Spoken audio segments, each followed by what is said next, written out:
பொதுவா ஒரு அதிர்ஷ்ட ஜாதகம்ங்கிறது எப்படி இருக்கும் அப்படின்னா, லக்னம் வலுவாக இருக்க வேண்டும். லக்னம் வலுவா இருக்குன்னா எப்படி? லக்னாதிபதி லக்னம் குருவின் தொடர்பு பெற வேண்டும், அல்லது சூரியனை குரு பார்க்க வேண்டும், செவ்வாயை குரு பார்க்க வேண்டும், தனஸ்தானத்தை குரு பார்க்க வேண்டும், பூர்வ புண்ணிய ஸ்தானத்தை குரு பார்க்க வேண்டும், லாபஸ்தானத்தை குரு பார்க்க வேண்டும். குரு செவ்வாயை பார்த்தாலோ, குரு சூரியனை பார்த்தாலோ,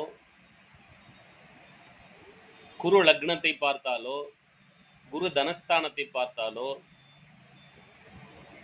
குரு சந்திரனை பார்த்தாலோ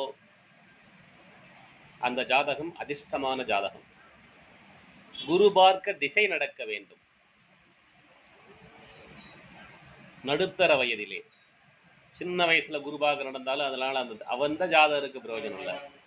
60 வயசுக்கு மேல குரு பார்க்க திசை நடத்தினாலும் அதனால அந்த ஜாதகருக்கு நேரடி பிரயோஜனம். சரியான பருவத்தில் குரு பார்க்க திசை நடக்க வேண்டும். அப்ப வாழ்க்கையில் எல்லாத்தையும் அனுபவிப்பார். குரு லக்னத்தை பார்த்தால் 5ஆம் பாவத்திலிருந்து விசேஷ பார்வையாக பார்த்தால், 9ஆம் பாவத்திலிருந்து விசேஷ பார்வையாக பார்த்தால் அந்த ஜாதகம் சிறப்பான ஜாதகம்.